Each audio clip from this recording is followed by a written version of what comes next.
My name is Boyd Bushman. I'm a senior scientist from Lockheed Martin.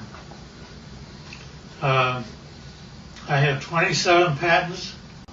Approximately 13 years ago, I ran across a person who had been given a job by Dr. Teller. Dr. Teller was Oppenheimer's right-hand man, and even after Oppenheimer was thrown out of Area 51, Dr. Teller stayed there and was in charge of several programs. The person that I contact twice to 3 times per month is the head of that program now. And they continually update me on everything they possibly can. I do have a top secret clearance. I choose, however, for their purposes, not to use it because they, the intelligent ones of me, actually believe that a great deal of information should be lifted up from those dark recesses of Area 51 and moved over so people can see it. So that's what began about 13 years ago. Since I am a scientist, I do not believe in theory. I basically say, follow the data, theory be damned. If something can't verify by a physical test that something is true, then I do not care to accept it in that I present. Therefore, everything that we present here will be data that comes directly from them through me to you. The subject of today there are those that are acquainted with the fact that there were Phoenix lights that occurred over Phoenix about 2 years ago.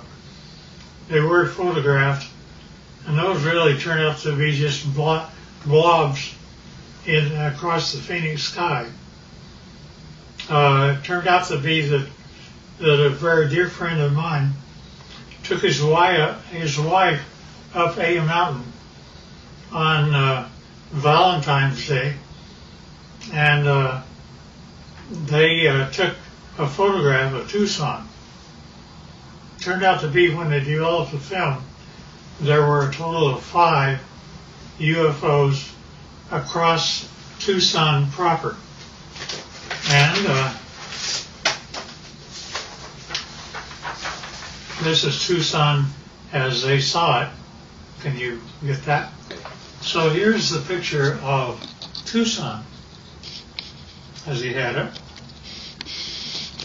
Then, as he developed further, notice that there are 5 very distinct UFOs along the top of the mountain.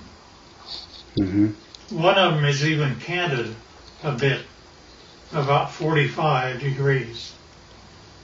Now, the person that took the film said that he had a mothership underneath and one up high. This shows the high one. Mm-hmm. I don't know if I know that I can buy the ship. My name is Scott Faree. I live in Vail, Arizona. A friend of mine who manages a nonprofit in Tucson asked me to take some photos for him for his website. And he was looking for a sunrise picture of kind of the skyline of downtown Tucson. So I had gone out actually on Valentine's Day evening. I dragged my wife up to A Mountain so that I could go up there and just block out some shots, kind of plan the photos that I was ultimately going to take for that website. And so we got up on A Mountain just as the sun was setting. I Canon 40D on a tripod, opened the shutter up fully. I really wasn't looking for picture quality. I was, like I said, I was looking to block out where I wanted to set the camera and the angles that I wanted to take. And so I started to click off some photos, and I had these set with a timer release on the shutter so I didn't get any camera vibration because the sun was starting to set. We were running into fairly low light. And I took, I don't know, it was probably 6 or 8 pictures. I figured I'd had enough that I could take a look at tomorrow, take a look at the next day and decide what I liked. So we went out to dinner that night, went home the following day. I uploaded these photos onto my laptop, and I noticed some lights that I really didn't expect to see up above the Santa Catalina Mountains. And upon closer inspection, and as I really ran out the contrast in the photo, I ended up with something that I still can't explain to this day. This is the original photo, and these lights were showing up just over the top of the mountain. I took a second photo probably 5 or 6 seconds later, as long as it would have taken for me to reset the timer. And in fact, this group of lights was in a much more narrow band, and now about, well, I don't know, I can't really say distance-wise, but they'd moved quite a ways from where that original grouping had taken place. So I still have no explanation for the camera, or for the pictures. These images, these lights have not shown up in any other photos that I've taken. I'm at a loss as to what they might be, and certainly curious as to where those lights came from. They certainly are very, very similar images. Here's up and flying. Let me go through, now on the ships, in order for me to believe it, I had to get blow-ups. And so here are 2 of them, which is blown up much higher. And I think I have one that, yeah, you can see the 45-degree candid UFO. Now see, the only reason that I bought everything that he said is because my people have been feeding me for 13 years pictures, not only pictures of just plain pictures, but I gave them assignments, being a senior scientist, and they got a picture of up close and personal. This is a UFO which is ready to take off, and it is very up close. And they inform me that there are 3 elements which the UFO is contained. One is telluride, the other is germanium, the other is palladium. I did not say a metal once. And not only that, but the things pick up and fly using anti-gravity. Now, that's one picture. Here's another picture. In this case, the UFO is not turned on, ready to fly. Therefore, it only shows on the upper part of it. And generally, it's white on the underside when power is applied. Here's also another of the same order. Now these UFOs are 38 feet in diameter, and it was rather surprising to me, since I actually physically gave them my camera. They took this picture as a UFO was departing. Within one flick of my camera, they got 3 UFOs. That's real. And yeah, we don't know why either. Now also, when UFOs come in, they like we have a heads-up display for our pilots. They do too.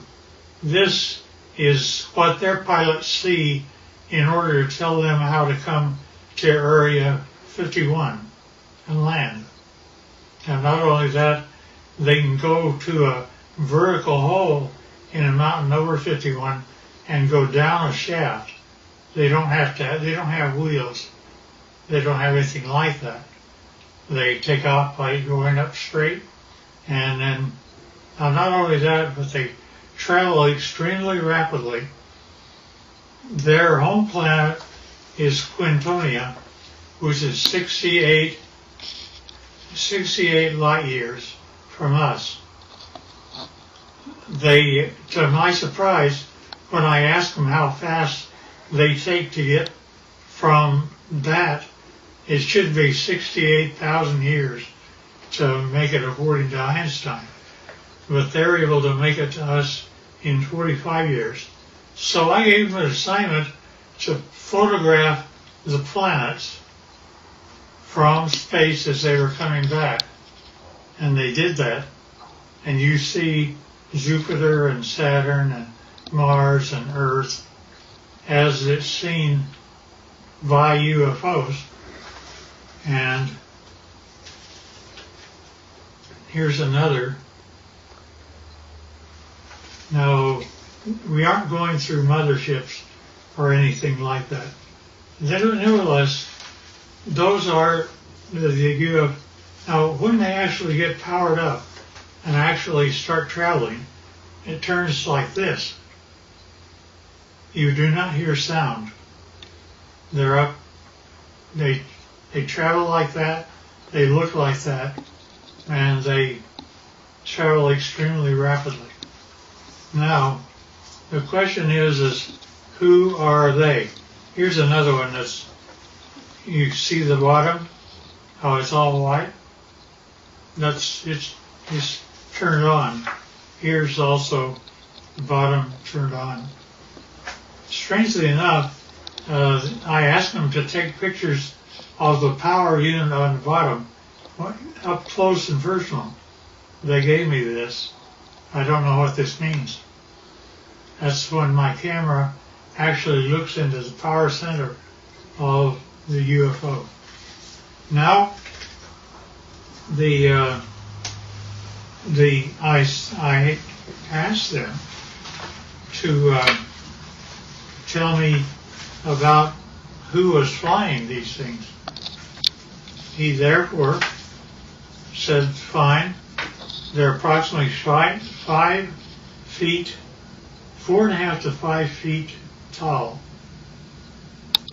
They had one or two of them around it that were 230 years old, and we have a total of at least 18 that exist and operate with our facility as Teller set it up. Now notice the eyes are different, nose are different, but they do have 5 fingers, 5 toes, 2 eyes, and rather strangely enough, I asked him how they communicate. He says, well, it's like this, Boyd.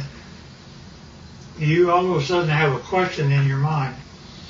You walk into a room with one of them, and all of a sudden you find yourself giving the answer to your question in your own voice.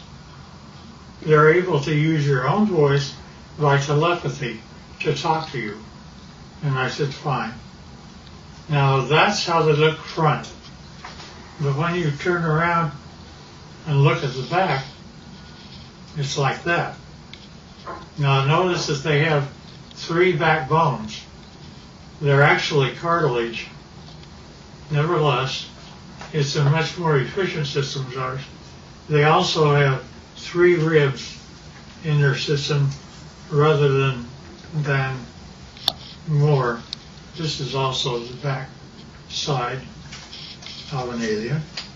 Here's a 45-degree look.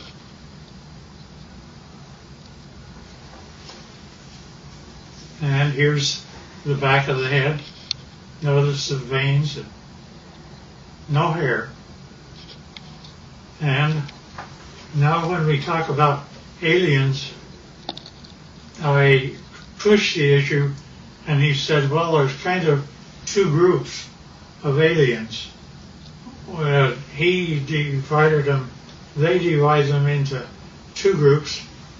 One group he calls, it's like you have a ranch.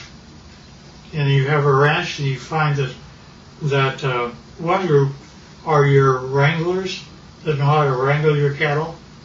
There are others are rustlers, ones that steal your cattle. And indeed, that the two groups do act differently. To the ones that are wranglers are much more friendly and have a better relationship with us.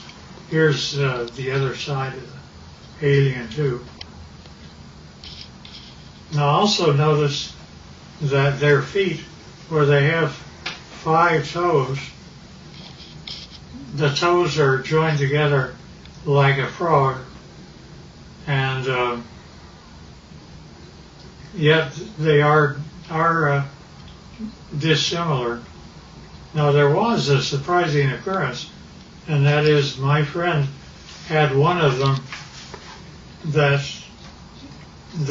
was a friend, and he died here. And 10 days after his death, I was out visiting my buddy who's in this picture. And if you look very close, you can see that his friend is in spirit form right over his left shoulder. You can also see that the fingers are long, that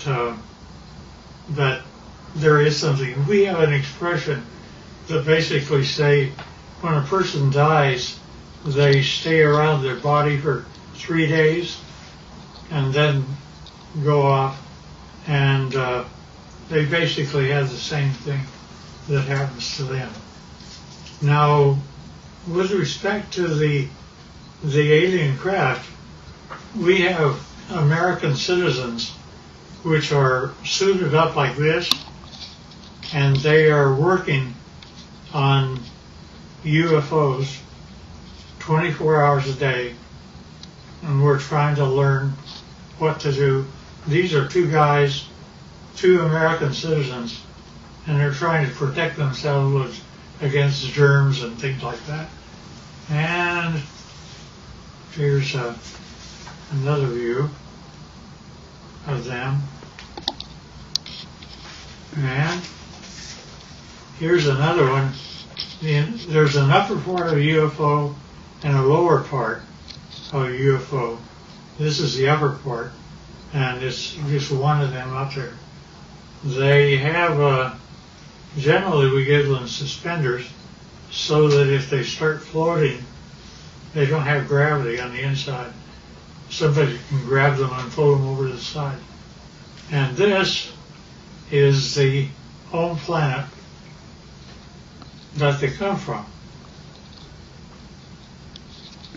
which they call Quintonia. Now notice that the hand,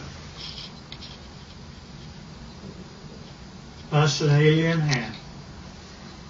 Notice that that the fingers are longer than ours by quite a bit, about 30% longer, and that's just the way they're put together. Now, at any rate,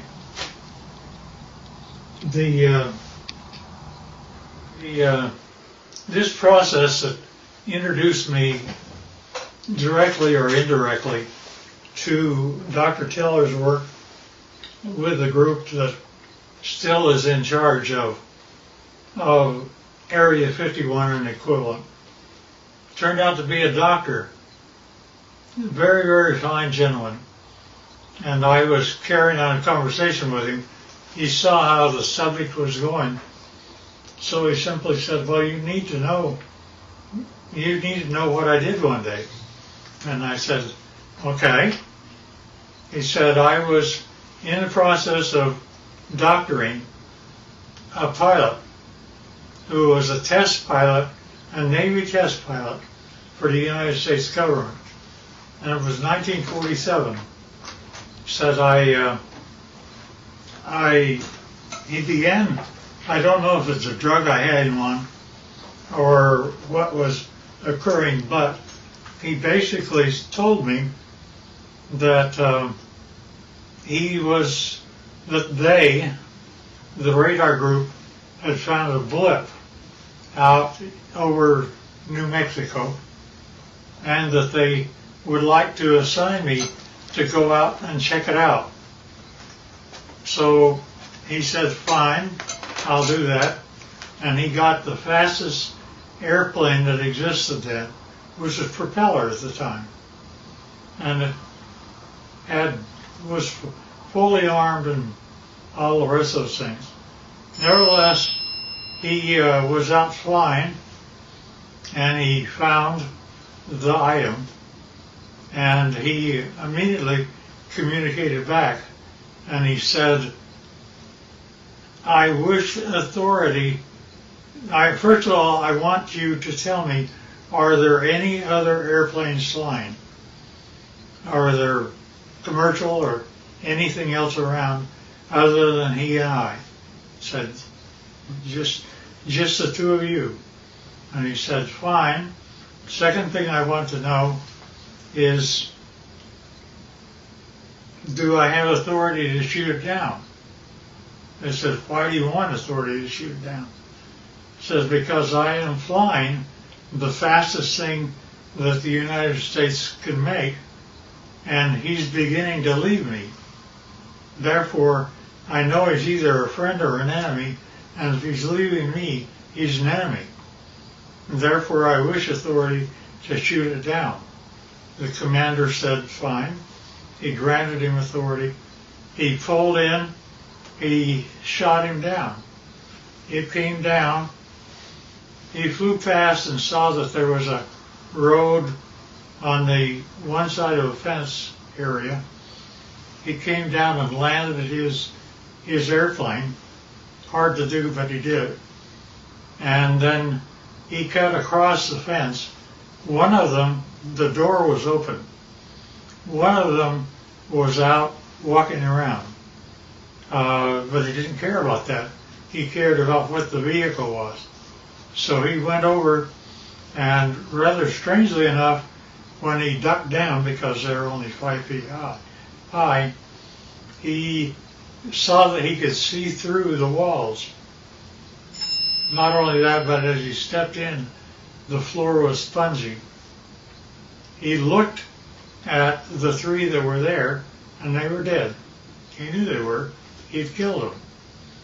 But he also knew that the military would come, and he had put up with those guys for a long time. So he went back across the barbed wire fence, got in his airplane, and took off. Therefore, he was never briefed out at all. And he didn't give my friend authority to allow me to know what his name was. I know, but I won't reveal it. Both of them should have been gone for a long time. Nevertheless, so when I got up with my contacts in Area 51, I brought up that story, and they said, well, that's totally true, but we can't say it, you can. And that's how they've kept me all this time, is I can talk about it, but they can't. I do, because of some very good reasons, keep things within control, but I don't want us to fall behind the Russians and Chinese. And the problem I have is that Area 51 is working with both the Russians and Chinese right now. And trying to make UFOs, they have, there's been a total of 39 United States citizens that have lost their lives trying to reverse engineer UFOs. And Well, the last one I heard of was a year and a half ago, where we lost 19 lives in one test. They actually wanted to bring various flying craft near the UFO, and the UFO defended itself, and 19 of our people died. Now, they kept giving me things rather than, they would give me pieces of UFOs, and I would come to my laboratories. I had the laboratories of Lockheed and every place else, so I would do that, but I would get pieces of UFOs. For example, I have 3 little pieces of UFOs down underneath the thing that looks like a quartz crystal. Notice that that is my hand, and it is giving weight. It says that it weighs 100 grams. Now, without those 3 items, when I take the UFO material away, notice that the 3 UFO items are gone. But also notice that the weight of the crystal is now 650 grams. The implication here is that if I were to take the pieces of UFO and put them underneath an average man's scale, he would weigh 45 pounds. Basically, they're working in anti-gravity, and therefore our effort is anti-gravity. Now, not only that, but we take these same pieces of items, and I go to a standard voltmeter, and notice that in my voltmeter I am getting a total voltage of 249 volts out of one piece of UFO. Not only that, but the team took a piece of UFO and connected it up like this and was able to have a complete laboratory operate for 6 months with heavy equipment. And it goes all the way up to 12 amperes. And since you didn't really get this before, here's the foot with the toes joined together. And this is a better view of the same. Now notice also, this is the body of an alien, and where we have 6 ribs that are connected together, they have 3. And the total height is less than 5 feet. And they still look like this, not like you and I. Nevertheless, so we're able to obtain voltages and anti-gravity, and anti-gravity appears several ways, which is rather unique and nice. Scotty talked about UFOs. I basically said, yeah, I understand, because here is what Area 51 was giving to me since the year 2000 and beyond. Notice it's recent, and we have one triangle, then we have 1, 2, 3, 4, 5, and we have one that's 150 feet across, if not larger. And each one of these are separate documentation of UFOs that were photographed and taken across the world from 2000 the year 2004.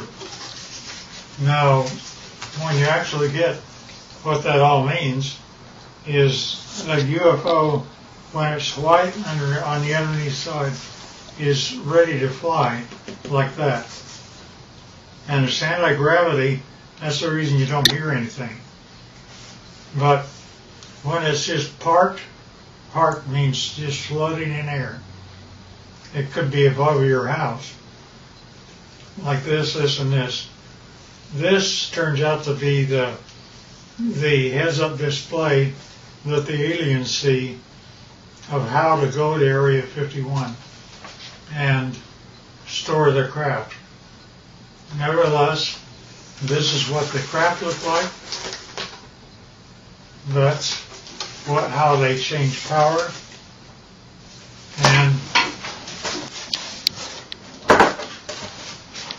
And notice that here's an egg-like thing, but it's standing on end only because it has no gravity itself. And that is a piece of UFO germanium. And this little dot is a piece of neodymium magnet, which is above the germanium, and it's floating all by itself. And that, again, is a UFO. And we don't know why, but the crystal appears to be colored rose, and we can't figure out why yet. There's a whole batch of analysis that we're having to do. Alien, side view, front view, top view, line.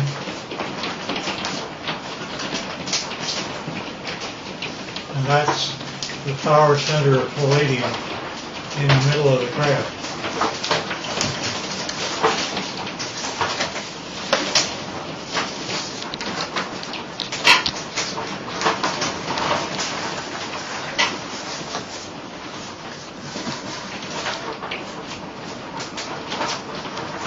In case I missed anything.